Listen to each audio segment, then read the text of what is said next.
అవిద్యానామంతస్తిమిరమిహిరద్వీపనగరీ జడానాం చైతన్యస్తబకమకరాంధశ్రుతిఝరీ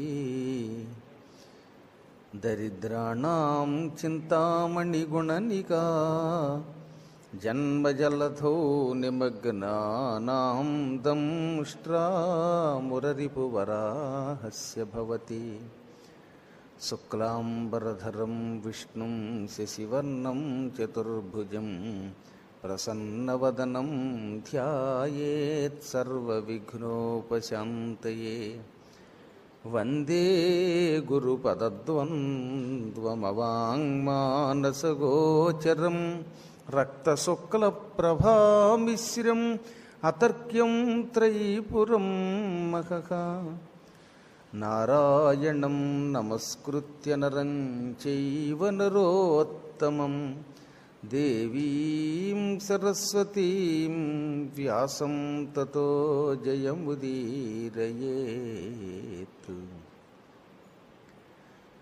కూజంతం రామ రామేతి మధురం మధురాక్షరం ఆరుహ్య కవితాశాఖాం వందే వాల్మీకి కోకిలం.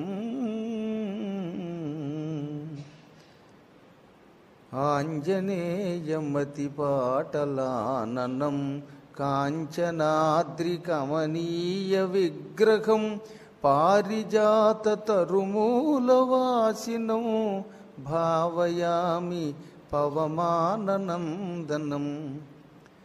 వైదేహీ సహితం సురద్రుమతలే హైమే మహామంటపే మధ్యే పుష్పకమాసనే మణిమయే వీరాసనే సుస్థితం అగ్రే వాచయతి ప్రభంజనసుతే తత్వం మునిభ్యః పరం వ్యాఖ్యాంతం భరతాదిభిః పరివృతం రామం భజే శ్యామలం.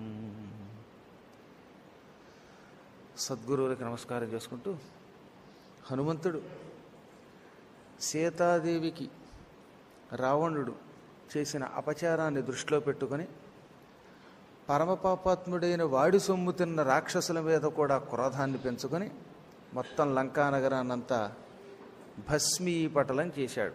అంత తేలికగా లంక ఎవరి వల్ల కూడా దగ్ధ అవ్వదు. కానీ సీత అపహరణం అనే ఒక దుష్కార్యం వల్ల కొన్ని వేల సంవత్సరాలైనా చెక్కు చెదరనటువంటి మంచి వాస్తుతో కూడి ఉన్న సకల సంపదలతో ఉన్న అనేక యజ్ఞాది కార్యక్రమాలతో సుసంపన్నమైన అది నాశనమైపోయింది. దీన్ని బట్టి ఎంత గొప్ప వ్యక్తి అయినా సరే ఒక స్థాయి దాటి పరమ పతివ్రతల జోలికి వెడితే అటువంటి వాడికి ఇలాంటి భ్రష్టత్వం తప్పదు అని ఈ కథ మనకి తెలియజేస్తోంది. వాడు ఎంతవాడైనా ఎంత తేజస్సున్నా వాడే కాదు, నీచుడిని ఆశ్రయించుకుంటే ఇనుమును ఆశ్రయించుకున్న కారణం చేత అగ్నికి కూడా దెబ్బ తగులుతుందని సామెత. ఒక ఇరపకడ్డీని నిప్పులో కాల్చాం బాగా, అప్పుడు ఆ నిప్పు దానికి పట్టి ఎర్రగా అయిపోతుంది. దాన్ని వంచడానికి కమ్మరివాడు సుత్తితో 4 బాత్తాడు. ఈ దెబ్బలు అగ్నికి కూడా తగులుతున్నాయి ఇనుముతో పాటు. ఎందుకంటే ఇనుము అనేటటువంటి ఒక చెత్త పదార్థంతో స్నేహం చేయటం వల్ల అగ్నిహోత్రుడంతటి శుచిస్వరూపుడికి కూడా దెబ్బలు తప్పలేదు. మహాత్ములు అందుకని అనుక్షణము సాంగత్యం విషయంలో చాలా జాగ్రత్తగా ఉండండి అని ఇందులో అంతరార్థం ఏంటంటే, నువ్వు ఎంతో గొప్పవాడివి జ్ఞానివైనా నీ పక్కనున్న స్నేహితుడు పనికిమాలినవాడైతే నీకు కూడా ప్రమాదమే. ఒక టెర్రరిస్ట్ అని తిరిగి వాడితో స్నేహం చేస్తే కూడా వాడితో స్నేహితులు ఉన్న వాళ్ళందరినీ కూడా పోలీసు వాడు పట్టుకుపోతారు ఎంక్వైరీ కోసం. తర్వాత ఎప్పుడో నువ్వు బయటపడితే బయటపడతావు, కానీ ఈలోపు చావు దెబ్బలు నీకు తప్పవు. అందుకనే ఎట్టి పరిస్థితుల్లో కూడా వాడు దుర్మార్గుడని తెలిస్తే జాగ్రత్తగా ఉండు, తెలియకపోయినా జాగ్రత్తగా ఉండాలి. ఎలా జాగ్రత్తగా ఉండాలి? ఏమండి, ఒక వ్యక్తి మా పక్కన కూర్చున్నాడు, వాడు మంచివాడో చెడ్డవాడో ఏం తెలుస్తుంది, వాడితో స్నేహం చేసి మేం దెబ్బతినకూడదు కదా అంటే, అందుకే రోజు ఉదయం పూట భగవంతుణ్ణి ఈరోజు సత్సాంగత్యమే జరిగేటట్టు అనుగ్రహించని ప్రార్థించాలి. అలా ప్రార్థిస్తే తప్పక ఆ పూట మనకి ఎటువంటి నీచుడు కూడా ఇబ్బంది కలిగించలేడు. దీనికి సర్వశరణాగతి అని పేరు. సర్వశరణాగతి పొందితే నువ్వే దిక్కు అంటే భగవంతుడు వాడికి నీచ సాంగత్యం లేకుండా చేస్తాడు. ఒక్కొక్కప్పుడు మనం మొహమాటానికి కూడా లొంగుతాట, అది ఇంకా ప్రమాదం అన్నారు. విభీషణుడు ఎంతో జ్ఞాని, ఆయన మొగమోటానికి లొంగలేదు. సొంత అన్నగారు కాబట్టి అన్నను విడిచిపెట్టకూడదనే శాస్త్రం ఉంది కాబట్టి జ్యేష్ఠభ్రాత పితృ సమహాన్ని ఇంతకాలం కూడా ఉండి తన సంపద తానే కష్టపడి సంపాదించుకుతున్నాడు తప్ప రావణుడి భోజనం మాత్రం ఆయన చేయలేదు. చాలామందికి తెలియదు. కానీ విభీషణుడు రాజకార్యములు చేసి జీతం పుచ్చుకున్నవాడే.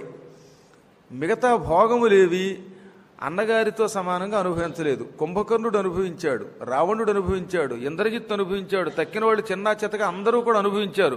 ఒక్క విభీషణుడు మాత్రం స్వయంగా కొన్ని సలహాలు ఇచ్చేవాడు కనుక, బుద్ధిమంతుడు కనుక ఇతన్ని ఎంతసేపు ఉపాధ్యాయుడిగా వినియోగించుకున్నాడు రావణుడు. దానికి తగిన జీతం ఇస్తే జీతంతో బతికాడు. జీతమే తప్ప గీతాలు లేవు పాప ఆయనకి.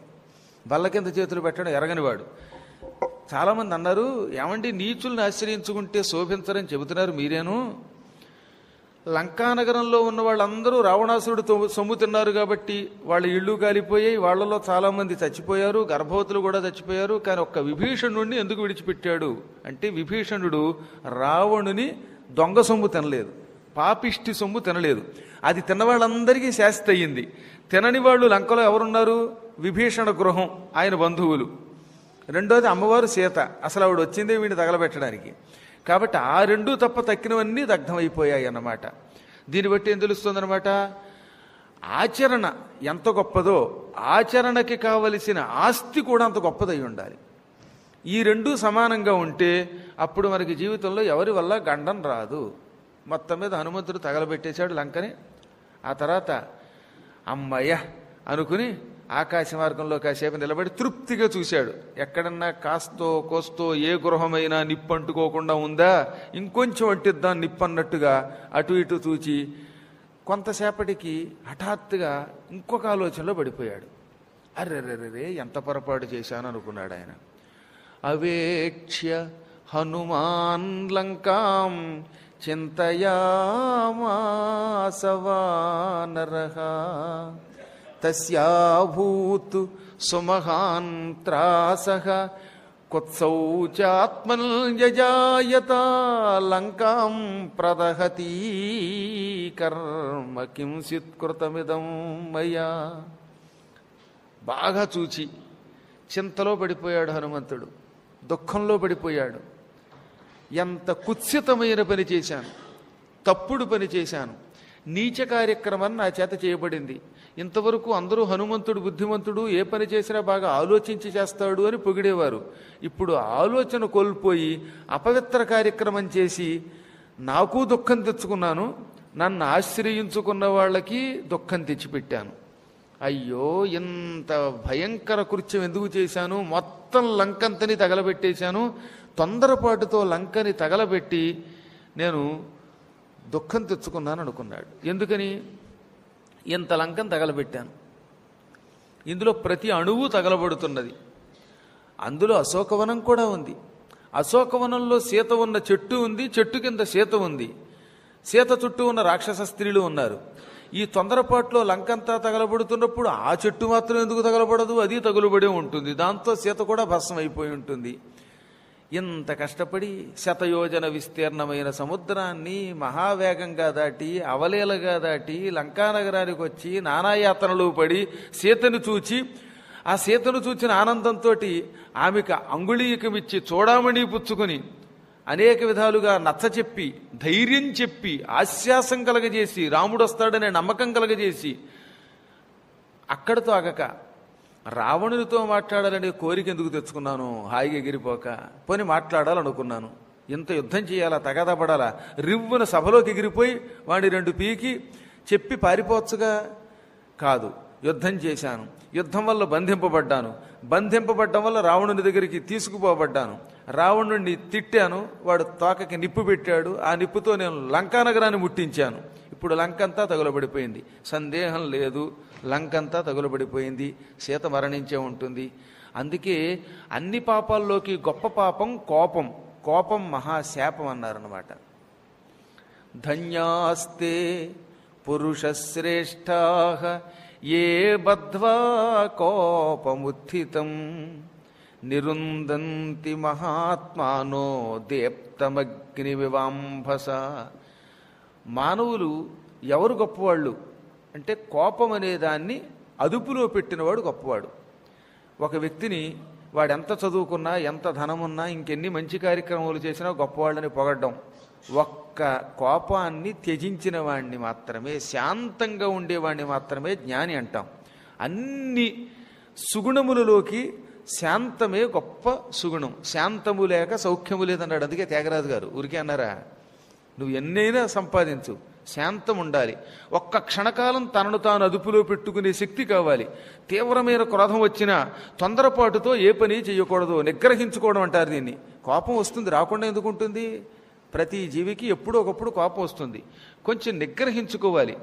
కోపం ప్రదర్శించడానికి చాలా కాలం ఆగాలి. ధర్మరాజు గారు ఎంత నిగ్రహించుకున్నాడండి. అటువంటి వాళ్ళని చూసి మనం నేర్చుకోవాల్సింది అదే. ద్రౌపది చీరలు ఒలుస్తూ ఉంటే కూడా ఒక్క ముక్క మాట్లాడలేదు ఆయన. కానీ ఆ కోపం పెరిగి పెరిగి పెరిగి చిట్ట చివరి అది అగ్నిహోత్రం అయిపోయింది. అదే కౌరవ వంశ నాశనానికి మూల కారణమైంది. మహాత్ములకు ఎప్పుడూ తొందరగా కోపం రాదు, చాలా కాలం పడుతుంది. ఒక్కసారి కోపం వస్తే ఇంకా దేవతలు కూడా ఆ కోపం నుంచి తప్పించుకోలేరు. అందుకే రాముడి గురించి ప్రారంభంలోనే చెబుతూ కస్య బిభ్యతి దేవాశ్చ జాతరోషస్య సంయుగే.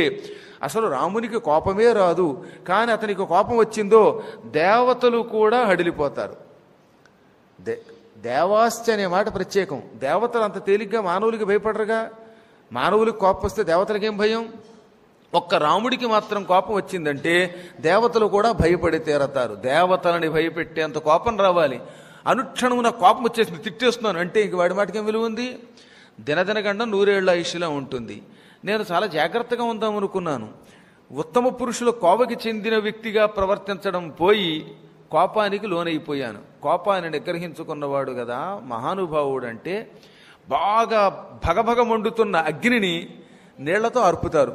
ఓ చోట ఇల్లు అంటుకుంది అనుకుందాం, ఆ ఇంటిని అర్పాలంటే ఏం చేయాలి? నీళ్లు పోయాలి. దీప్తమగ్ని వివాంభస, నీటితో అగ్నిని ఆర్పినట్లుగా జ్ఞానంతో కోపాన్ని ఆర్పేయాలి. ఈ కోపాన్ని తన జ్ఞానంతో అణగదొక్కాలన్నాడు ఆయన. అన్నిటికీ లోకంలో మందు ఉందిట, ఒక్క మూర్ఖుడికే మందు లేదన్నారు. దేనికైనా మందు ఉన్నది. మందు లేకుండా అంటే నివారణ లేని వస్తువు అంటూ లేదన్నమాట. భర్తృహరి కూడా తన సుభాషితాలలో నాగేంద్రో నిశితాంకుశేన, తెలుగులో ఏనుగు లక్ష్మణుడికి అందమైన పద్యం చెప్పాడనమాట. జలముల అగ్ని, బాగా అగ్ని పెరిగిపోతూ అంటే నీళ్లు పొయ్యండి. ఫైర్ స్టేషన్ వాళ్ళకి ఫోన్ చేస్తే టపటపటపట గొట్టాలతో నీళ్లు కొట్టేస్తారు, అగ్ని ఆరిపోతుంది. జలముల నగ్ని. ఆ తర్వాత రెండోది ఏమిటి? బాగా కోపంతో ఉన్నటువంటి ఏనుగోటి వచ్చి ఓళ్ళ మీద పడి తొక్కేస్తుంది అనుకుందాం. అప్పుడు దాన్ని ఏం చేయాలి? అంకుశముతోటి పటక్కన దాన్ని ఓ పోటు పడవాలి. ఎంత ఏనుగైనా సరే వీధుల్లో విచ్చలవిడిగా విహారం చేస్తూ తొక్కేస్తున్న ఏనుగైనా అంకుశంతో పోడిస్తే మాత్రం టక్కున ఆగిపోతుంది అనమాట. అది మహాభయంకరం. అది అందుకే నాగేంద్రో నిశితాంకుశేన. ఆపై బాగా వీధుల్లో ఇష్టం వచ్చినట్టు వెళ్ళిపోతున్నటువంటి గాడిదని ఎద్దుని దాన్ని దండతాడనంబుల వృషగర్ధభంబులను ఒక కర్రతో కొట్టి పటాపట గాడిదని ఆబోతుని అదుపులో పెట్టాలి. ఛత్రమున్న చండమయూకుని, ఆకాశంలో అగ్నిజ్వాలల వంటి నిప్పులు కురిపించేస్తున్నాడు సూర్యభగవానుడు అనుకుందాం. ఇదిగో చూస్తున్నాగా మధ్యాహ్నం పూట గుంటూరులో నడివీధిలోకి అడుగు పెట్టాడా ఎండలోకి, ఇహవాడు మళ్ళీ ఉపన్యాసం వినడానికి రాడు. అందుకని ఒక గొడుగో ఏదో ఒకటి వేసుకోవాలి. పూర్వకాలంలో గొడుగు దానికే వాడేవారు. జలములనగ్ని ఛత్రమున చండమయూకుని అని రెండో దానిగా దీన్ని చెప్పారన్నమాట. మంచి గొడుగు వేసుకుంటే ఆ ఎండ డైరెక్ట్గా పడదు, స్పృహ తప్పిపోవు, ముఖం కూడా మాడిపోదు. అసలు గొడుగుకి ఆతపత్రము అని పేరు. ఆతపాత్ త్రాయతే ఇది ఆతపత్ర, ఎండ నుంచి రక్షిస్తుంది కనుక దానికి ఆతపత్రము గొడుగు అని పేరు అనమాట. గొడుగుని ఎండకి మాత్రమే వాడేవారు పూర్వకాలంలో. వర్షాకాలంలో ఆ వర్షంలో తడుచుకుంటూ బయటికి పోయేవారు కాదు.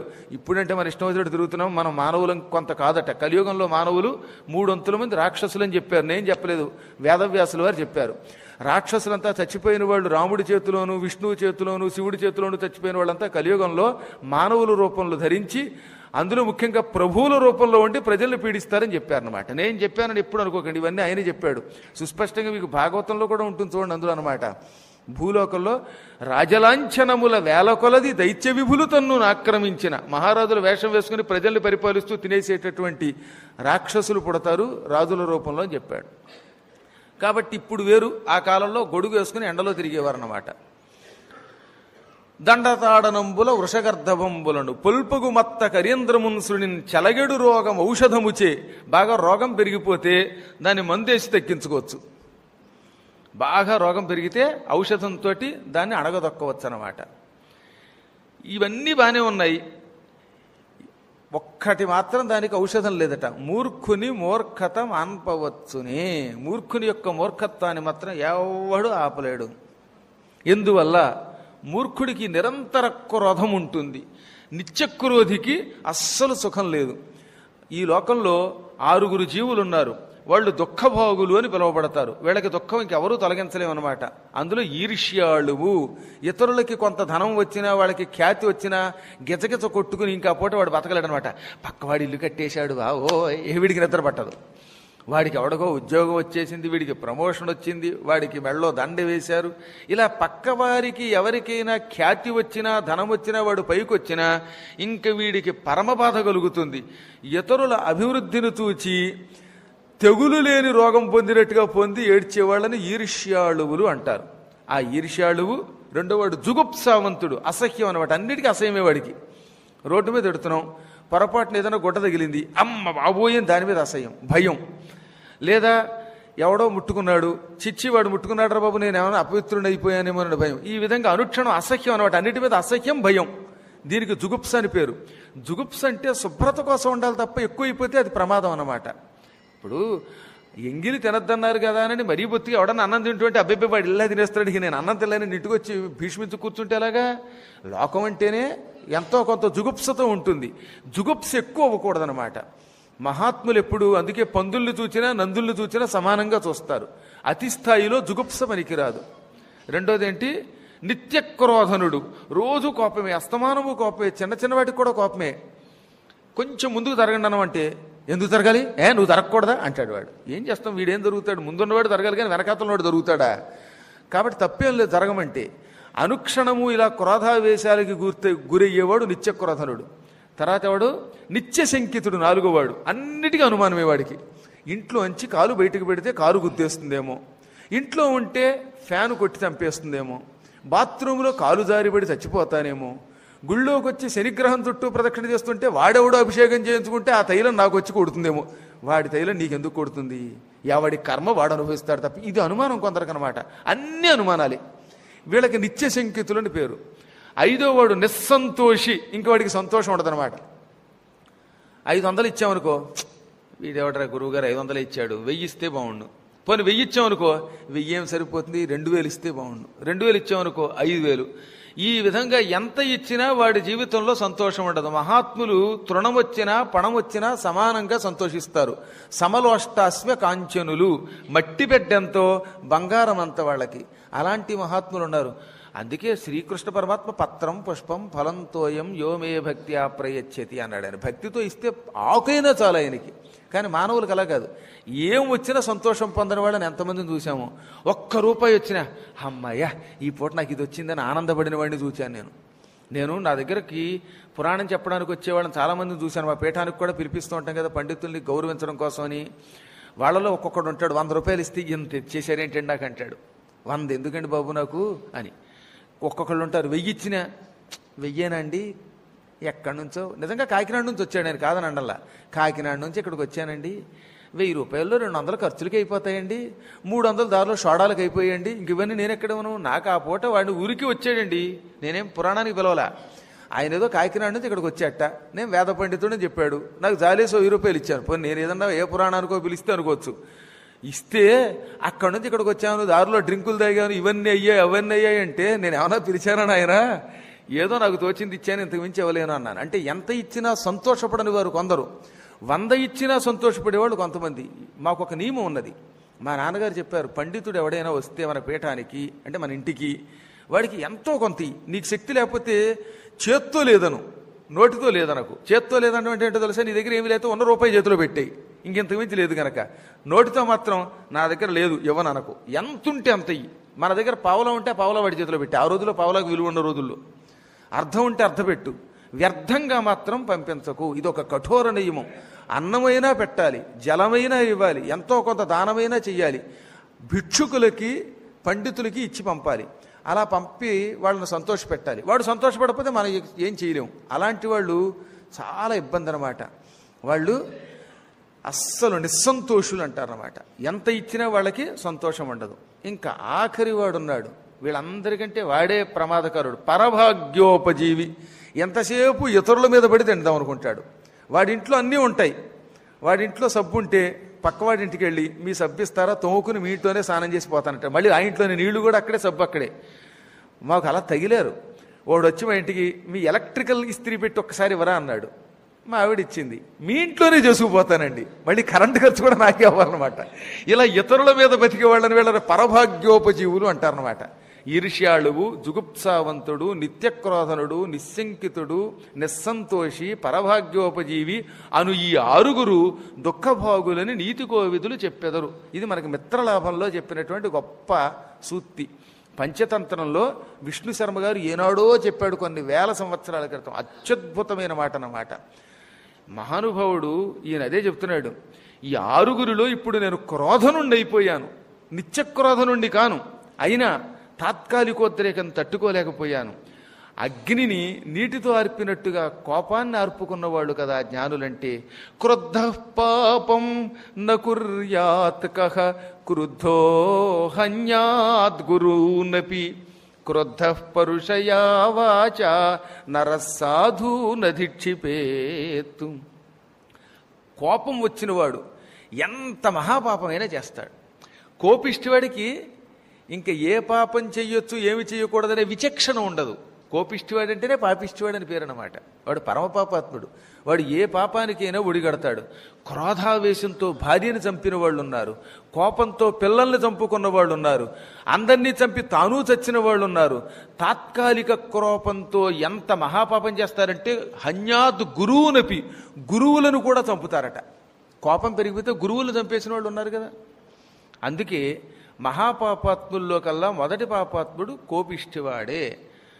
కోపం వచ్చినవాడు పరుషవాక్కులతో సాధువుల్ని కూడా తిడతాడు. తిట్టకూడని పరమ పుణ్యాత్ముడిని తిట్టేస్తాడు.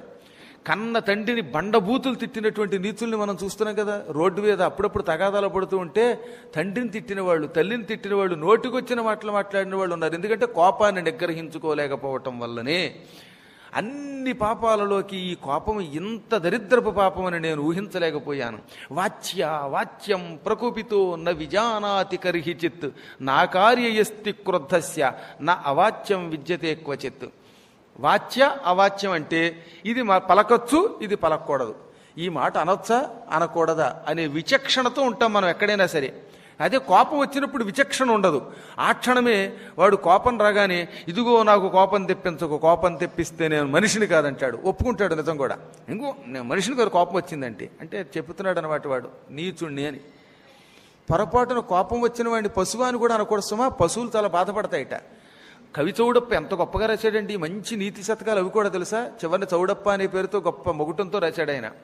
ఆడిన మాటలు తప్పిన గాడిద కొడుకంచు తెట్టగా విని అయ్యో వీడా నాకొక కొడుకని గాడిద ఏడ్చెంగదన్న కవి చౌడప్ప అన్నాడు.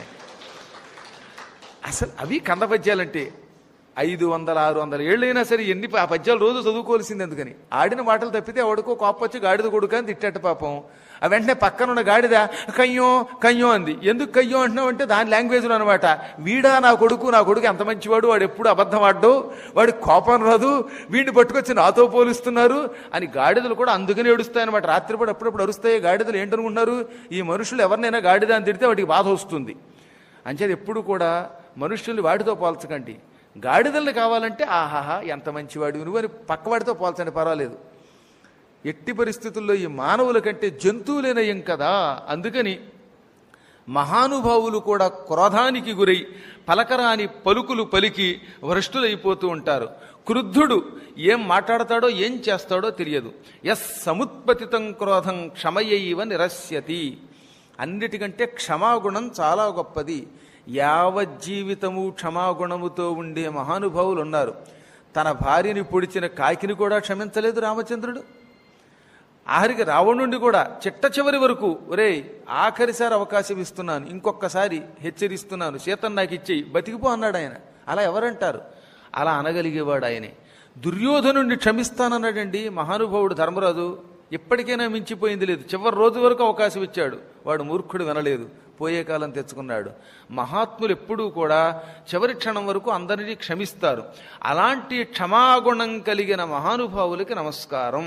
వాళ్ళు ఎటువంటి వాళ్ళంటే యథోరగస్త్వచం జీర్ణం యథోరగస్త్వచం జీర్ణాం సవై పురుష ఉచ్యతే. ఎవడు ఉత్తమ పురుషుడు, ఎవడు మహాత్ముడు? పాము కుబుసమును విడిచినట్టుగా కోపాన్ని విడిచిపెట్టినవాడు ఉత్తముడు. పాము అప్పుడప్పుడు తన చర్మాన్ని వదిలేస్తుంది, దానికి కుబుసము విడుచుడే అంటారు. ఈ పై చర్మం పోయి కొత్త చర్మం లోపల తయారవగానే దాన్ని విడిచిపెట్టేస్తుంది. మొత్తం అలాగ ఒక తొడుక్కు కింద వచ్చేస్తున్నట. మనం లాల్చీ పైకి తీసినంత తేలిగ్గా విడిచిపెట్టేస్తుంది. ఈ లోపల కొంత బాధ ఉన్నప్పటికీ కూడా అలా మొత్తం తొక్కుని చర్మాన్ని విడిచినట్టుగా పాము మనం కూడా కోపం అనే చర్మాన్ని విడిచిపెట్టేయాలి. ఆ భయంకర లక్షణాన్ని, దుర్లక్షణాన్ని, పాపగుణాన్ని విడిచిపెట్టాలి. వాణ్ణి మాత్రమే పురుషుడంటారు. ధిగస్తు మాం సుదుర్బుద్ధిం నిర్లజ్జం పాపకృత్తమం అచింతయత్వా తాం సీతామగ్నిదం స్వామిఘాతుకం. సిగ్గులేనివాడిని అనుకున్నాడు ఆయన. నిర్లజ్జం. ఇంత సుస్పష్టంగా హనుమంతుడు సిగ్గులేనివాడిని అయిపోయాను నేను, నా బతుకెందుకు దండగా, పరమపాపం చేశాను, నా బుద్ధి ఎందుకు, ఇంతకాలం అందరూ హనుమంతుడంటే బుద్ధిమంతుల్లో కల్లా గొప్పవాడనేవారు, నా బుద్ధి అంతా పాడైపోయింది, సీతాదేవిని అగ్నికి బలి చేసిన పాపాత్ముణ్ణి స్వామిఘాతుకం అన్నాడు. పాపం ఆయన స్వామికి అపకారం చేసిన వాడిని, ఆయన పనిని పాడు చేసిన వాడిని, నేను బ్రతికి కూడా దండగే. యది దగ్ధాత్వియం లంకా నోనయార్యాపి జానకి దగ్ధాతే నమయా భర్తు హతంకార్యమజానత. లంక మొత్తం కాలిపోయింది. కాలని స్థలం లంకలో ఒక్కటి కూడా లేదు. ఒక్క ఇల్లు కనపడ్డదు, ఒక్క చెట్టు కనపడదు. మొత్తం లంకా నగరం సంపూర్ణముగా కాలి బూడిదైపోయింది. కాబట్టి మా అమ్మ కూడా కాలిపోయే ఉంటుంది. ఇప్పుడు నేనేం చెయ్యను, నా కర్తవ్యం ఏమిటి? ఈ రజోగుణం, ఈ తమోగుణం ఎంత ప్రమాదకరమైనది. అందుకే ఈశ్వరుడు అన్ని గుణాల్లోకి శాంతగుణం, సత్వగుణం మంచిదన్నాడు. ఎప్పుడూ అనుక్షణము ఎంత కోపం వచ్చినా సత్వగుణాన్ని విడిచిపెట్టకూడదు.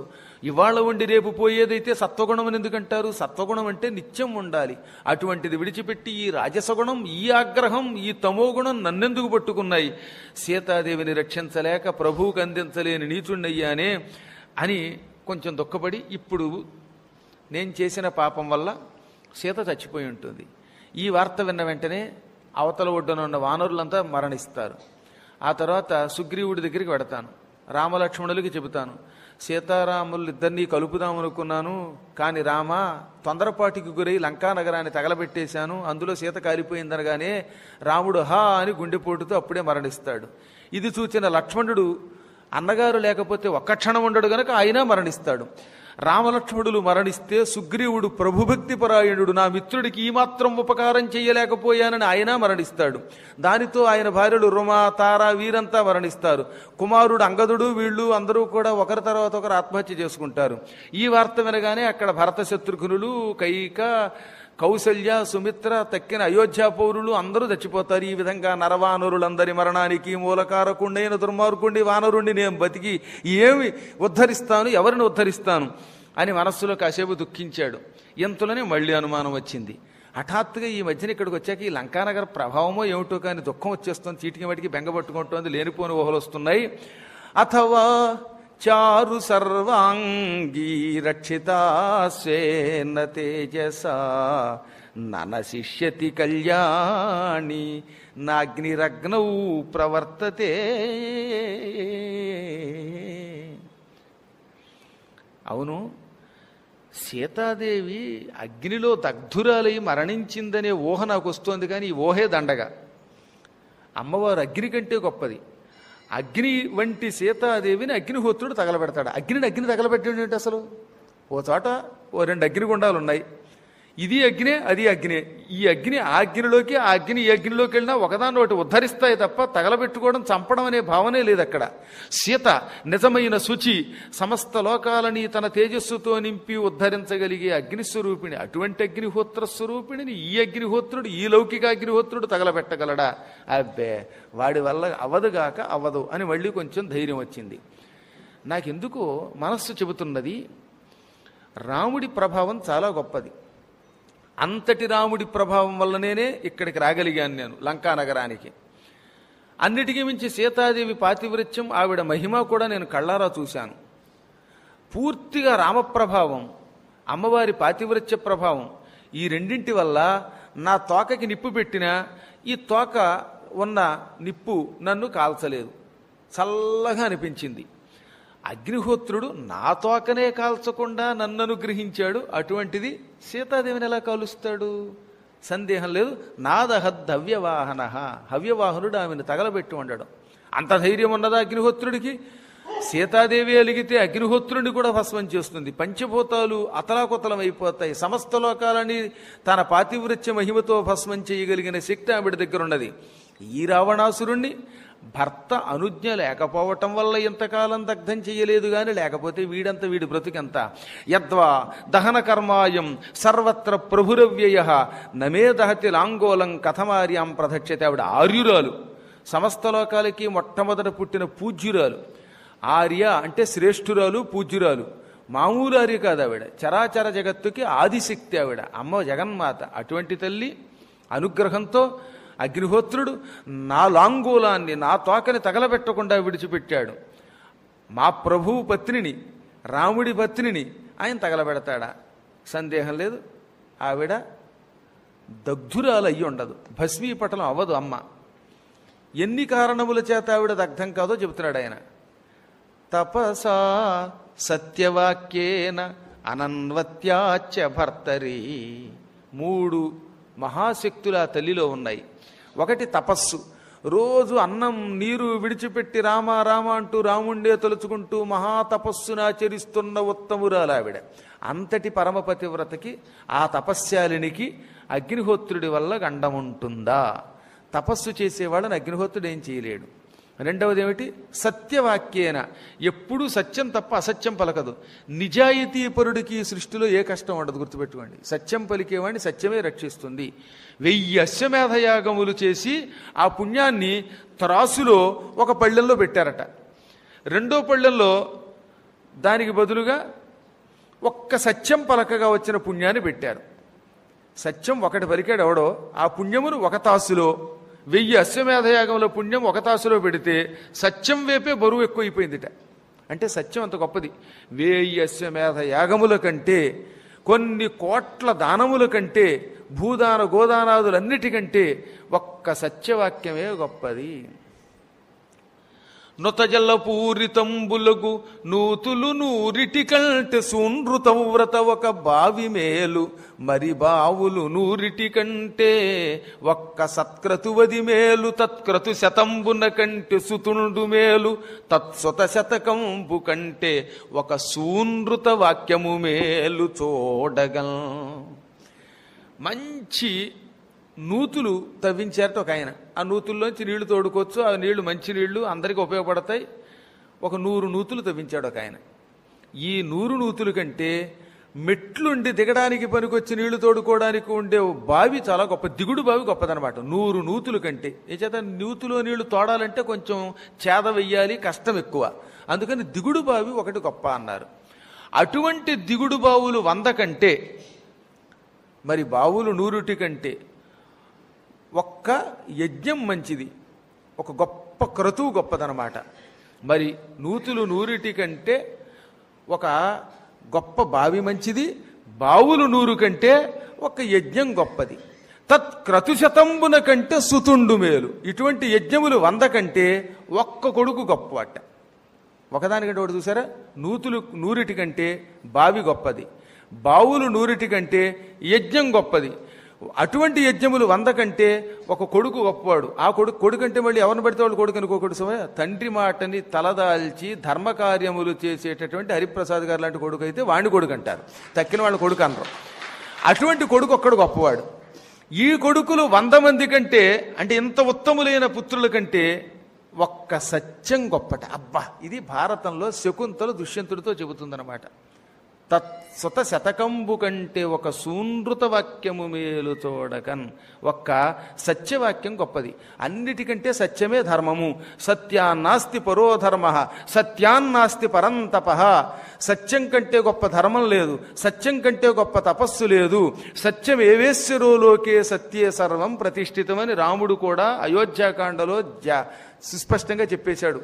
నాస్తికవాదం చెయ్యకయ్యా బాబు, ఒరే మీరంతా కూడా నోటికొచ్చినట్టు మాట్లాడి నన్ను వెనక్కి తీసుకుపోదాం అనుకుంటున్నారేమో, పొరపాటు కూడా చార్వాక వ్రతం చెయ్యకండి అని. సత్యమే సమస్త లోకాలకి కూడా ఈశ్వరుడు, సత్యంలో సమస్తం ఉన్నాయి, ఈ మనుషుల్ని పరిపాలించేది వాడు పలికే సత్యమే, మన వెంట వచ్చేది సత్య ఫలితమే అని. ఇప్పుడు అమ్మవారి దగ్గర అంత గొప్ప సత్యం ఉన్నది. ఒక పక్కన తపశ్శక్తి, మరో పక్కన సత్యశక్తి, మూడోది అనన్వత్యాచ భర్తరి, అనన్యత్వం ఉన్నది భర్త మీద. అంటే పరమ పతివ్రత, తన భర్తని తప్ప మరొకరిని ప్రేమించదామే, పరపురుషుణ్ణి తలుచుకోదు. ఆ పాతివ్రత్య మహిమ ఉన్నది. ఈ 3 గుణములు కలిగినటువంటి సీతాదేవిని అగ్నిహోత్రుడు ఎలా తగలబెడతాడు? ఈ 3 ఉంటే ఇంకేం చేయలేడు అనమాట. వాడు ఉన్నాయి కాబట్టే ఆవిడ బతికింది. అవి లేకపోతే తగలబెట్టేవాడేమో. సత్యం ఉన్నా తపస్సు లేకపోవచ్చు, తపస్సు సత్యము ఉన్నా పాతివ్రత్యం లేకపోవచ్చు. 3 ఒకే చోట ఉన్నాయి. 3 గుణములు కలిగిన జగన్మాత త్రికాల సంధ్యాస్వరూపిణి అయిన ఆమెని త్రేతాగ్నిస్వరూపిణి ఆవిడ. అటువంటి త్రేతాగ్నిస్వరూపిణిని అగ్నిహోత్రుడు తగలబెట్టలేడు. ఇలా భావించి హనుమంతుడు సందేహం లేకుండా ఆవిడ బతికే ఉంటుంది. ఎందువల్ల? నా మనస్సు చెబుతున్నది ఆవిడ గొప్పతనం గొప్పది, శుభశకునములు అవుతున్నాయి అనుకున్నాడో లేదో, ఇంకో శుభవార్త కూడా వినబడింది. ఆకాశంలో చారణులు, సిద్ధులు, గంధర్వులు మొదలైన మహానుభావులంతా బారులు తీరి ఇదంతా చూస్తున్నారు. వాళ్ళు చాలా సంవత్సరాల నుంచి రావణాసురుడి వల్ల ఎన్నో గండములు పొంది ఉన్నారేమో. రావణాసురుడు ఎంతమంది నడిపించాడండి, వెన్నులు విరగొట్టాడు, చంపాడు, వాళ్ళ ఆస్తులు లాక్కున్నాడు, భార్యలు పట్టుకుపోయాడు, పిల్లల్ని వధించాడు. ఇక ఆ నీచకృత్యాలకు అంతం లేదు. అసలు వాడి కడుపున పడి ఎన్ని ఆవులు చచ్చిపోయే లెక్కలేదు. గోమాంసం బాగా తినేవాళ్ళని మాత్రమే రాక్షసులు అంటారు. రాక్షసులు అంటే ఎవరు? గోవుల్ని తినేవాళ్ళు. వాళ్ళకి మొట్టమొదటి ద్వేషం గోబ్రాహ్మణులే. కంసుడు అంతే కదా, శ్రీ మహావిష్ణువు నాశనం చేయడం కోసం గోవులు ఎక్కడుంటే అక్కడ చంపేయండి, ఎక్కడ ఆవులుంటే అక్కడ చంపేయండి అన్నాడు. పోయి దాంతోపాటు ఆవులతో పాటు విప్రుల్ని చంపేయండి అన్నాడు. ఈ రెండింటి ద్వేషం పట్టుకుందంటే వాడు రాక్షసుడు. ఈ రాక్షసులు అలాంటి మహాపాపాలు చేసి చేసి చేసి చేసి ఎంతమంది ఏడిపించారో లెక్క జమాలేదు. వీళ్ళంతా ఇప్పుడు పైన ఎందుకున్నారట? ఈ సిద్ధులు, విద్యాధరులు, గంధర్వులు మొదలైన మహానుభావులంతా ఆకాశంలో నిలబడి, ఒరే రావణ, 1000 సంవత్సరాలుగా మా ప్రాణం తీసావు, నువ్వు మహాపాపాలు చేసావు, ఇప్పుడు నీ కుటుంబాన్ని, నీలంకా నగరాన్ని మా ఆంజనేయుడు తగలబెడుతున్నాడరా, మాకు సంతోషంగా ఉంది, ఇది నిజమైన ప్రాయశ్చిత్తం, నీలాంటి వాడికి తగిన శాస్తి జరిగింది అని ఆనందంతో మళ్ళీ కనబడితే వాడు తంతాడు. అందుకని అదృశ్య రూపంతో చూస్తున్నారు. వాళ్ళు ఇప్పుడు ఏమన్నారట హఠాత్తుగా? సతథా చింతయంస్తత్ర దేవ్యా ధర్మ పరిగ్రహం శుశ్రావ హనుమాన్ వాక్యం చరణానాం మహాత్మనాం అహో ఖలు కృతం కర్మ దుష్కరం హి హనుమత అగ్నిం విసృజతాభీక్షణం భీమన్ రాక్షసవేశ్మని. ఆహా, హనుమంతుడు ఎంత ఘనకార్యం చేశాడు! ఈ లోకంలో ఇంతవరకు రావణాసురుణ్ణి ఇలా ఏడిపించిన వాడు ఎవడూ లేడు. రావణుణ్ణి భయపెట్టి వాడి లంకానగరాన్ని సర్వనాశనం చేసి విధ్వంసం చేసిన వాడు ఇప్పటి వరకు ఒక్క హనుమంతుడు మాత్రమే. ఈ మహానుభావుడు చేసిన ఘనకార్యాల్లో మరో ఘనకార్యం ఏమిటంటే, ఇంత లంకానగరాన్ని ఆయన తగలబెట్టాడా, మొత్తం లంకంతా కాలి బూడిదైపోయింది. ఒక్క విభీషణ గృహం, జానకీదేవి ఉన్న వృక్షం, ఇవి మాత్రం ఏమీ అవ్వలేదు.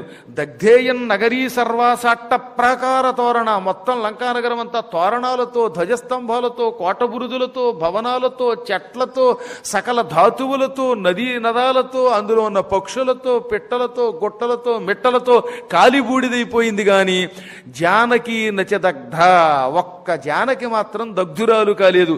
ఎంత ఆశ్చర్యం అన్నారు వాళ్ళు. ఎందుకన్నారంటే హనుమంతుడి కోసం అన్నట్లుగా.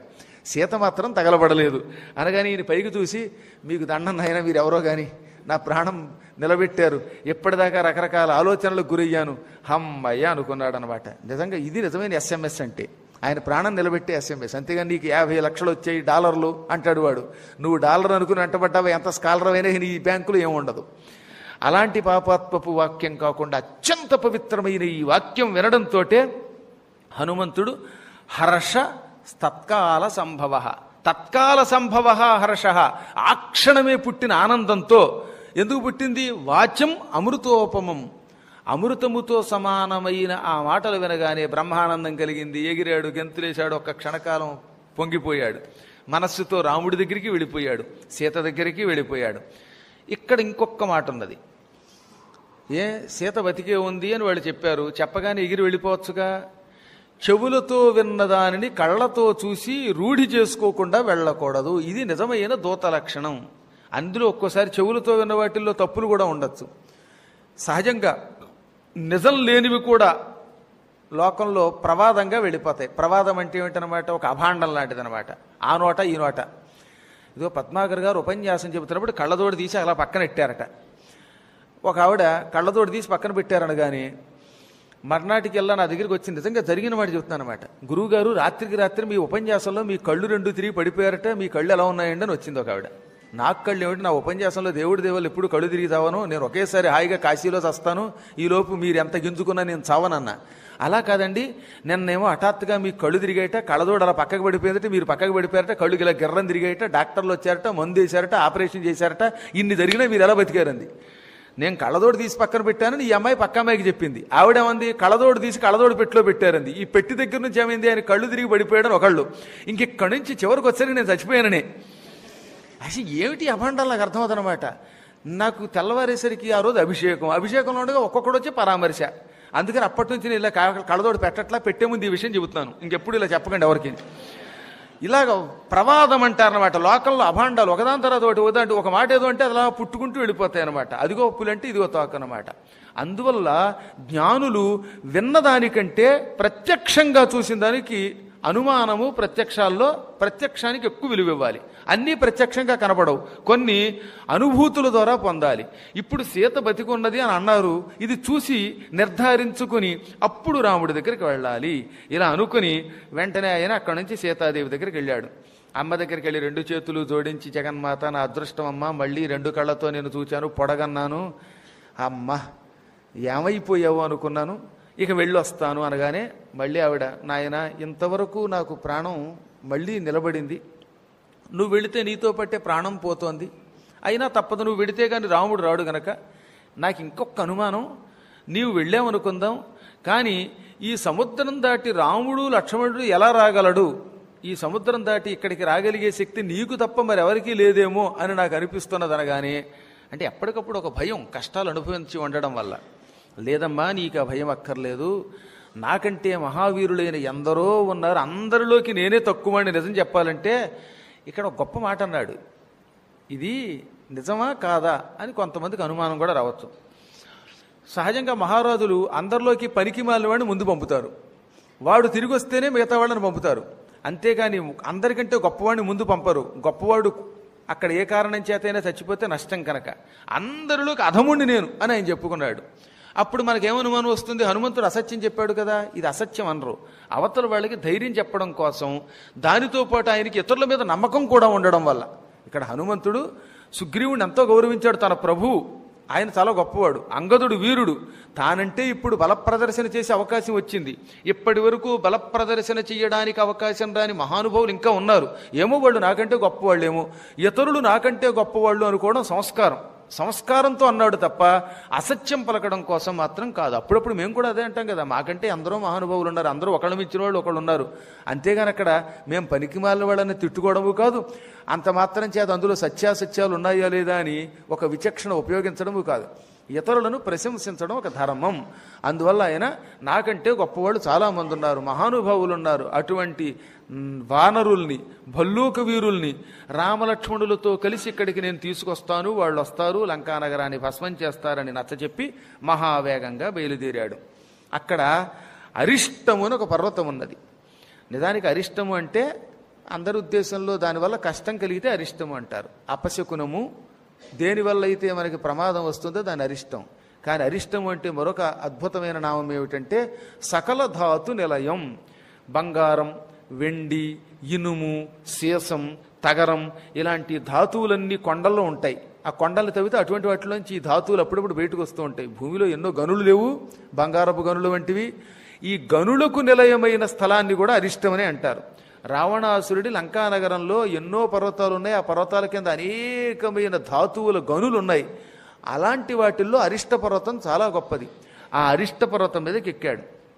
దాని నిండా మాయించి గడ్డి ఉన్నది, అనేక కొలనులు ఉన్నాయి, వికసించిన తామర పువ్వులున్నాయి, కలువ పువ్వులున్నాయి, రకరకాల వేణువులు, వెదురు చెట్లున్నాయి. వేణుభిర్ మారుతోద్ధోతై కూజంతమివ కీచకై. కీచకములు అంటే బొంగు వెదురులు, ఇంతంత లావుగా ఉండే వెదురుల్ని కీచకము అంటారన్నమాట. కీచకుడు కూడా పేరెందుకు వచ్చిందంటే వాడు అరిస్తే వెదురు బొంగుల్లోంచి శబ్దం వచ్చినటువంటి శబ్దం వచ్చేదిట. దానికి తోడు వాడు మంచి బలంగా కూడా ఉండేవాడు. అందుకే వాడిని వెదురు బొంగుతో పోల్చారు కీచకుడు అని.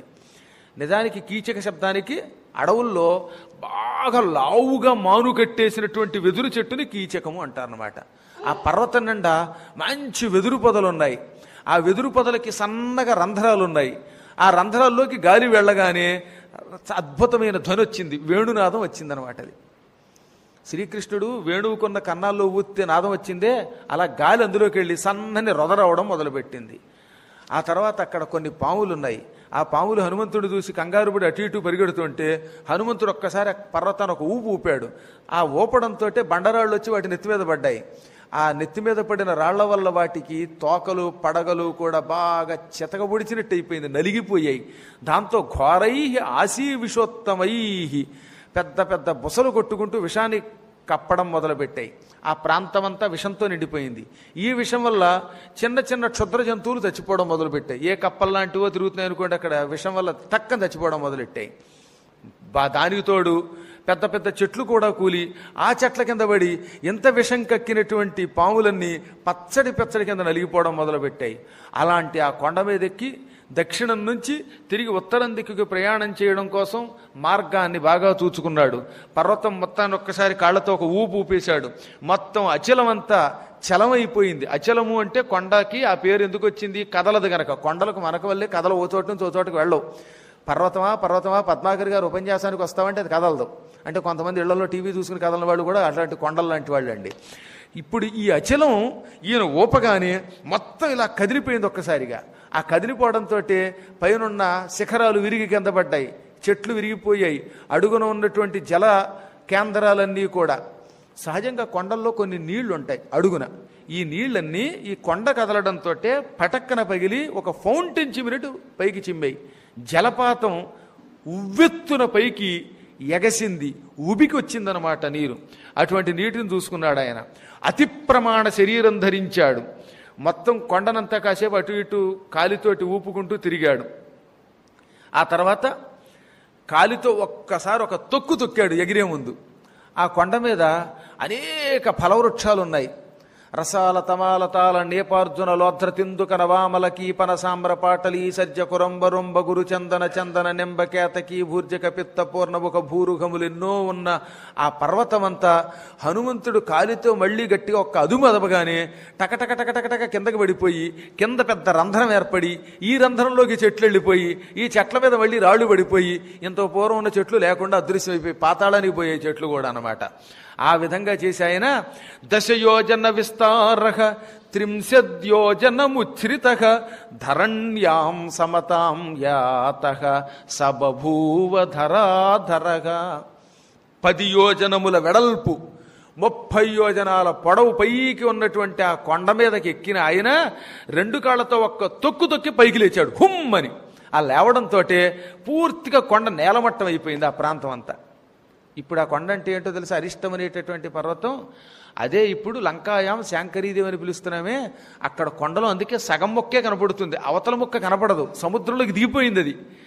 అమ్మవారు శాంకరీదేవి దర్శనమైన పక్కన మీరు ఇంకా ఏమీ ఉండదు. ఓ పెద్ద ఇనప కడ్డీలతోటి వాళ్ళు అడ్డం కట్టారనమాట. పొరపాటున అక్కడికి వెళ్ళి అందులోంచి పడి చచ్చిపోతామని బాగా బలంగా కడ్డీలు పాతారు. ఆ కడ్డీ దాటితే కిందకి 2 కిలోమీటర్ల అగాధం ఉంటుంది సముద్రం. అద్భుతమైన దృశ్యం అక్కడ.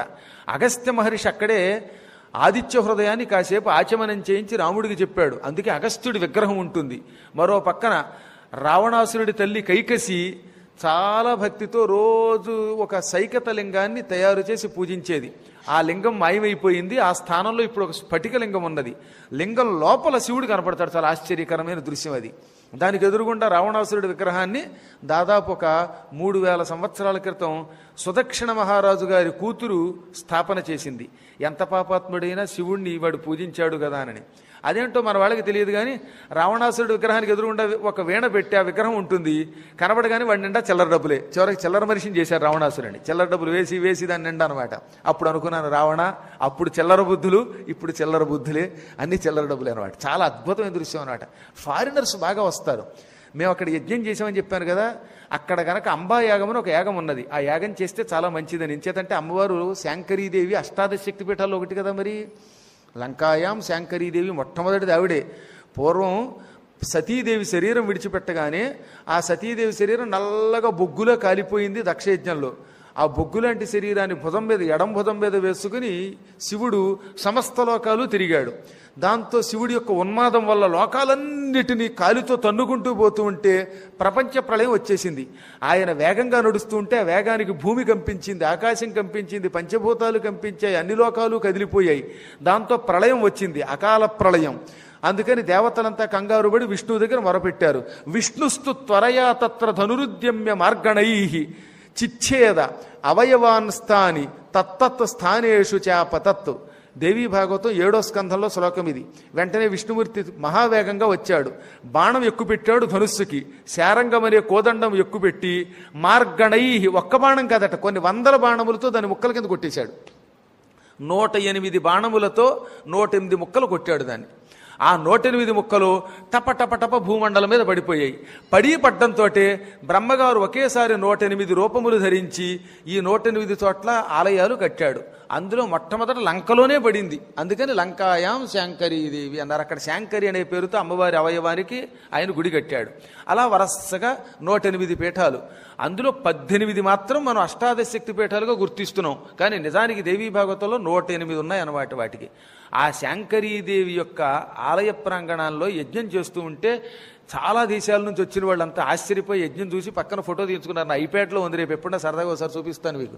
అసలు ఆ దృశ్యం చూస్తే ఇప్పుడు మీరందరూ గురువుగారు 7వ తారీఖు అవగానే 8నే బయలుదేరదామంటారు. అంత బాగుంటుంది అనమాట.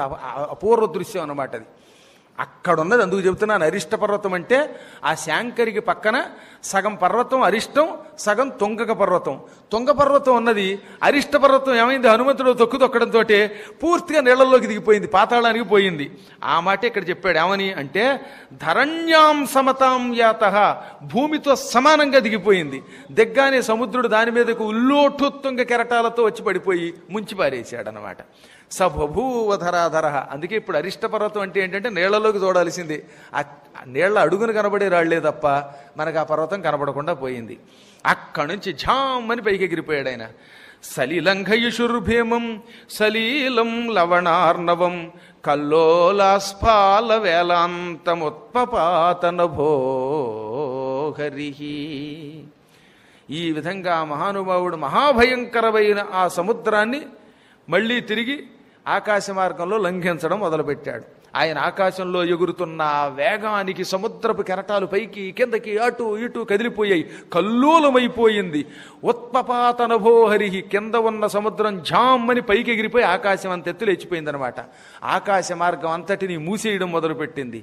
ఎదురుగుండా రకరకాల మేఘాలు కనబడుతూ ఉంటే ఆ మేఘాలలో నుంచి దూరుతూ బయటకు వస్తూ దృశ్యుడై వెళ్ళిపోవడం మొదలెట్టాడు.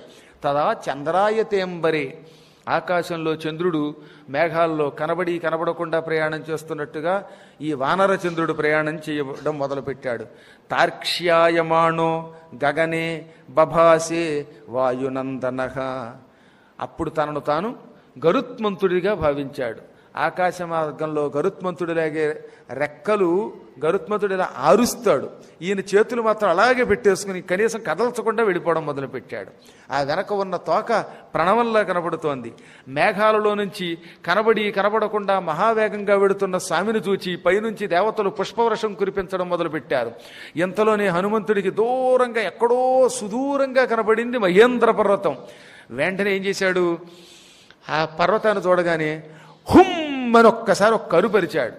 ఆ ఆనందం ఎందుకు వచ్చిందో చెప్పాడు. నదన్ నాదేన మహత మేఘస్వన మహాసన. పెద్ద మేఘంలో ఎందుకు గర్జించాడంటే లంకా నగరానికి వెళ్ళి సీతని చూచి లంకా నగరాన్ని ధ్వంసం చేసి నా పేరు హనుమంతుడని చాటుకుని రాముడు లక్ష్మణుడు వస్తాడని చెప్పి సుగ్రీవుడి ఘనకార్యాన్ని చెప్పి ఆకులాం నగరీం కృత్వ లంకా నగరం మొత్తం ఆకులపోటు గురి చేసి సర్వనాశనం చేసేసి వ్యధయత్వాచ రావణుణ్ణి బాధపెట్టి లంకానగరాన్ని అర్ధయత్వ మర్దించి వైదేహీమభివాద్యచ మళ్ళీ ఆకర్ణ చేతకి నమస్కారం చేసి అప్పుడు ఇక్కడికి వచ్చాడు. ఆ వచ్చిన కారణం చేత ఇంత ఉత్సాహం అన్నమాట. ఇన్ని పనులు చేశానే అనే ఒక సముత్సాహం అంతకంతకి పెరుగుతూ ఉండగా ఝామ్మని అరుచుకుంటూ రావడం మొదలుపెట్టాడు. పూర్వకాలంలో ఊళ్ళు వచ్చే ముందు మనకి బొగ్గింజన్ ఉండేది. ఆ బొగ్గింజన్ రైలు ఇంజను కొయ్యి అని వెలి అరిచేది, చాలా అందంగా ఉండేది. ఇప్పుడు అసలు ఇంజన్లు కూడా అంత ముచ్చటగా లేవు. అసలు ప్రయాణం అంటే ఆ నల్లని ఇంజన్లో పాపం వేసవకాలంలో గుడ్డ కట్టుకుని బోడి తలకి పాపం వాళ్ళు ఏం కష్టపడ్డారంటే వాళ్ళు. ఎందుకో రైలు ఎక్కితే అదో సరదాగా ఉండేది. ఇప్పుడు అసలు ఏం ఎక్కినా సరదా లేకుండా పోయింది. కలి ప్రభావం అనమాట. అలాగా ఒక రైలు కోత కూసినట్టుగా ఈయన కూసుకుంటూ పోతున్నాడు అనమాట. దారిలో మైనాక పర్వతం కనబడ్డాడు. నాయన ఎలా ఉన్నవరా అన్నట్టుగా పర్వతేంద్రం సునాభంచ సముపస్పృశ్య వీర్యవాన్ జ్యాముక్త యవనారాచో మహావేగోభ్యుపాగత. పర్వతేంద్రుణ్ణి మంచి నాభి కలిగిన వాణ్ణి, బంగారపు శిఖరంతో ఉన్నవాణ్ణి, ఇంతకు పూర్వం తనకి ఉపకారం చెయ్యడం కోసం సంకల్పించుకున్నవాణ్ణి, పార్వతీదేవి సోదరుణ్ణి మైనాకుణ్ణి అలా ప్రేమగా నిమిరాడు. సముపస్పృశ్య అండంలో అందం అన్నమాట. స్పృశ్య అంటే ముట్టుకోవడం, ఉపస్పృశ్య అంటే కొంచెం మెల్లిగా మృదువుగా ముట్టుకోవడం, సముపస్పృశ్య మరీ ప్రేమతో ప్రీతిగా అత్యంత కోమలంగా ముట్టుకోవడం అనమాట. ఇక ఆ ముట్టుకోవడంలో ఆయన ప్రేమ తెలుస్తోంది. అలా ముట్టుకున్నాడు కానీ ఆగలేదు. మళ్ళీ జ్యాముక్త యవనారాచ అల్లెతాటు నుంచి బయటకు వచ్చిన రామబాణంలాగా వెళ్ళిపోయాట. రాముడు విడిచిపెట్టగానే అల్లెతాడు నుంచి బయటకు వచ్చిన రామబాణం ఎంత వేగంగా వెడుతుందో అంత వేగంగా మహావేగంగా ఆకాశవేగంలో జామ్ అంటూ ఎగురుకుంటూ వచ్చేశాడు. ఆ ఎగురుతూ ఊరికి అలా స్పృశించాడు తప్ప మళ్ళీ ఎలా ఉన్నా హౌడుయుడు అని కాసేపు కాలక్షేపం చేయలేదు. ఇక వెళ్ళిపోవాలి అందుకని ఎగిరిపోయాడు ఆయన. అలా వెళ్ళిపోతున్న ఆయన మళ్ళీ దూరంగా వానరులు కనబడుతూ ఉండగా హుమ్ అని అరుస్తూ ఉంటే అవతల ఎప్పుడు వస్తాడా అని హనుమంతుడు పాపం తలకాయలు పట్టు కూర్చున్నారు. వాళ్ళకి ఏం ఉత్సాహంగా లేదనమాట. ఆంజనేయుడి పాటికి వెళ్ళాడా, దారిలో ఆగాడా, లంకానగరం చేరాడా, అంతా వెతికాడా, సీత కనబడిందా, అసలు వస్తున్నాడా లేదా, రకరకాల అనుమానాలండి. వాళ్ళు కూడా మానసికంగా ఇప్పటిదాకా హనుమంతుడి కంటే ఎక్కువ క్షోభ వాళ్ళదే తెలుసా. మనం ఎవరినైనా ఒక మంచి పని మీద పెడితే ఆ వార్త వచ్చేదాకా గిజగిజలు ఆడిపోతుంది. అమ్మో ఆ బాధ అంతా ఇంత కాదు. అందుకే ఆ మాట అన్నారన్నమాట. ఎప్పుడు హనుమంతుడు వస్తాడా అని పాపం వాళ్ళు ఉత్సుకులై ఉన్నారు. అయితే లోపల వాళ్ళ కోరిక ఏంటంటే సుహృద్దర్శన కాంక్షణ, ఆ మహాత్ముడిని చూడడం. సుహృత్తు మంచి మనస్సు కలిగినవాడు. ఎప్పుడు మంచి మనస్సు కలిగినవాడు అవుతాడు? ఇక్కడ అంతరార్థం సీతని చూచి దిగ్విజయుడై వస్తున్నటువంటి హనుమంతుడిని చూడాలి. సీతని చూడని హనుమంతుడు చూడకూడదనే కోరికతో ఉన్నవాళ్ళు అనమాట. అది సుహృద్దర్శన కాంక్షణ అంటే. అలా ఉన్న వాళ్ళల్లో జాంబవంతుడు హఠాత్తుగా లేచాడు. అందరిలోకి ముందు ఆయనకే వినబడింది. అందుకే ఎప్పుడు చిన్నవాళ్ళ కంటే పెద్దవాళ్ళే ఆరోగ్యవంతులు. ముసలివాళ్ళు కింద కూర్చుంటే పడుచువాడు కుర్చీలో కూర్చుంటారు. ఈ మధ్యకాలంలో మోకాళ్ళ నొప్పులు వీళ్ళకే పిల్లలకి. గట్టి ఏం తినగలరు వీళ్ళు? ఏమీ తినలేరు, నడవలేరు, పరిగెత్తలేరు, అన్నీ ఆయాసాలే. అందరూ కుర్రాళ్ళు. వాళ్ళలో జాంబవంతుడు ఎప్పుడో కృతయుగం వాడు. ఆయనకి ముందు వినబడిందిట, ఆఖరణ మిగతా వాళ్ళకి వినబడిందిట. అంటే ఆయన చెవులు అంత బాగా ఉన్నాయి ఆ మహాత్ముడికి. నిజంగా జాంబవంతుడి చరిత్రే వేరండి. కృష్ణుడితో మళ్ళీ 28 రోజులు యుద్ధం చేశాడు తెలిసిన. భాగవతంలో జాంబవతి పరిణయం ఘట్టంలో సత్యభామ కోసమని బయలుదేరాడుగా. సత్రాజిత్తు దగ్గర నుంచి అభాండాన్ని విముక్తి చేసుకోవడానికి 28 రోజులు ఘోర యుద్ధం చేశాడు కృష్ణుడితో ఏకంగా. ఏది ఇప్పటికంటే ముసలాడు. ఇంకా త్రేతాయుగం, ఆనాటికి ద్వాపరయుగం చివరి భాగం, కలియుగం రాబోతున్న సమయం. అప్పుడు యుద్ధం చేశాడు. ఇప్పటికి కూడా ఆయన పర్వత ప్రాంతాలలో ఉన్నాడు. చిరంజీవులలో జాంబవంతుడు కూడా ఒకటి చాలా గొప్ప. ఈ 7 చిరంజీవుల్లో లేకపోవచ్చు కానీ చిరంజీవులు ఇంకా చాలామంది ఉన్నారండోయ్. తెలియక 7 అనుకోకండి. ఈ 7 ప్రత్యేకత ఉన్నది. పంచపతివ్రతలు అంటే తక్కిన వాళ్ళు పతివ్రతలు కాదని కాదు, వీళ్ళకు ఒక స్పెషాలిటీ, ప్రత్యేకత ఉన్నది అని అర్థం అన్నమాట. 7 ఋషులు అన్నాం అంటే ఆ 7 తప్ప ఋషులు లేరనే. ఆ ఋషులకి భగవంతుడు ఒక గుర్తింపు ఇచ్చాడు అని అర్థం అన్నమాట. అందులో జాంబవంతుడు ఎప్పటికి కూడా తుంగపర్వత ప్రాంగణంలో అదృశ్య రూపంలో ఉంటాడని, నిరంతరం రామస్మరణ చేస్తాడని, మళ్ళీ రేపు సూర్య సావర్ణ్యమనువు పరిపాలన చేసేటప్పుడు అప్పుడు బ్రహ్మలోకానికి వెళ్ళిపోతాడని ఉన్నది. కాబట్టి ఆయన ఇప్పట్లో ఏం శరీరం విడిచిపెట్టాడు. మీకు వీలుంటే ఈసారి ఇటు వింధ్య పర్వత శ్రేణి దగ్గర, ఎక్కడ కాశీకి ఒక 100 కిలోమీటర్ల దూరంలో వింధ్యాచల నివాసిని అనే పేరుతో అమ్మవారు ఉంటుంది. ఆ అమ్మవారికి పక్కనే అష్టభుజాదేవి అమ్మవారు ఉన్నది. ఆ అష్టభుజాదేవి ఆలయ ప్రాంగణం దగ్గర ఉన్న పర్వత శ్రేణులన్నీ తుంగ పర్వతాలని పిలువబడతాయి. ఆ పర్వతాలలో ఒక గుహలో ఇప్పటికీ జాంబవంతుడు తపస్సు చేసుకుంటూ అప్పుడప్పుడు అర్ధరాత్రి వేళ కాశీ వచ్చి శివుడికి అభిషేకం చేస్తాడు. ఆయన ఆ కొండ దగ్గర ఎందుకున్నాడో తెలిసిన మీకు? అష్టభుజాదేవి దగ్గర. మనకు అనుమానం రావాలిగా. ఆ అష్టభుజాదేవి ఆలయం దగ్గర ఉన్న కొండంతా జానకీదేవికి చాలా ప్రీతి. రాముడు సీతతో అక్కడ చాలా కాలం ఉన్నాడు. ఇప్పటికి కూడా అక్కడ సీతాకొండం అని ఉన్నది. ఓసారి వర్షాకాలంలో అస్సలు నీళ్లు లేవు అక్కడ. ఎదురుగుండా ఉన్నటువంటి గంగానదీ జలమంతా మురికి బాగా ఎర్రగా మట్టితో ఉన్నది. అలాంటి సమయంలో పొరపాటు కూడా స్నానం చేయకూడదని పేరు. వరద వచ్చినప్పుడు ఆ ఎర్రగా ఉన్న నీళ్లని రజోదోషం అంటారు. నదులకి రజస్వల అయ్యింది అని పేరు ఆ టైంలో. అందుకని రాముడు అందులో స్నానం చేయక దాహం వేసి, సీత విపరీతంగా దాహం వేస్తుంది, మంచినీళ్ళు కావాలన్నాడు పరీక్షించడానికి. వెంటనే కూడా అప్పుడు అమ్మవారిని ప్రార్థించింది. అమ్మవారు జగన్మాత అన్నపూర్ణాదేవి వర్షాన్ని కురిపించింది. ఆ వర్షంతో ఇప్పటికి కూడా సీతాకొండం అనే పేరుతో అష్టభుజాదేవి ఆలయం దగ్గర ఉన్నటువంటి కొండలో ఈ పాతం ఉంటుంది, జలపాతం. కాసి నీళ్లు తీసుకుంటే ఎంత తీయగా ఉంటాయో. ఆ తర్వాత రాముడు మంచినీళ్ళు తాగి, సీత ఆకలి కూడా వేస్తోందన్నాడు. ఎలా తెద్దామంటే ఎక్కడ ఆహారం లేదు, ఒక పండు లేదు. లక్ష్మణుడు లేడు ఆ సమయంలో, బయట ఎక్కడో ఆహారానికి ఆయన వెళ్ళాడు. అప్పుడు ఆవిడ పక్కకు వచ్చి చిన్న కొండ గుహ అన్నమాట, బిలం. ఆ బిలం దగ్గర అమ్మవారిని ప్రార్థించింది. 8 చేతులతో ప్రత్యక్షమై అమ్మవారు అనేకమైన ఆహార పదార్థాలను ఇచ్చింది. ఆ ఆహార పదార్థాలతో రాముడికి ఆవిడ సంతృప్తి కలిగించింది. ఆ తర్వాత అమ్మవారిని, అమ్మా నువ్వే ఇక్కడ అష్టభుజాదేవి అనే పేరుతో ఈ 8 భుజాలతో కలియుగాంతం వరకు ఉండి విగ్రహ రూపంలో వెలసి ప్రజల్ని అనుగ్రహించు అంది సీత. కాబట్టి ఈసారి మీరు ఎప్పుడైనా కాశీ వెడితే వింధ్యాచల నివాసిని దగ్గరికి ఎలాగో వెళ్ళండి. వెళ్ళి అష్టభుజాదేవి ఆలయం అడగండి, మెట్లెక్కి వెళ్ళొచ్చు మనం. హాయిగా వెళ్ళాక అక్కడ సీతామఢి అంటే చూపిస్తారనమాట, సీతాదేవి కొండం. ఆ కొండంలో నీళ్లు కూడా తాగొచ్చు. ఆ ప్రాంతం చాలా గొప్పది. సీతారాములు అక్కడ ఉండడం వల్ల, సీతాదేవి రాముడి కోసం జలాన్ని తీసుకురావటం వల్ల జాంబవంతుడు అక్కడుండి అక్కడ ఆచమనం చేసి తరచుగా తిరుగుతూ ఉంటాడనమాట. రాముడిని సీతని అక్కడ చూసుకుంటూ ఉంటాడు. ఆ వంకతోటి శివుడి దగ్గరికి వెడుతూ ఉంటాడు ఆయన. అంత గొప్ప పర్వతం. అందువల్ల జాంబవంతుడు నిత్య యౌవనుడి కింద లెక్క, ముసలాడైనా కూడా గొప్పవాడి కింద లెక్క.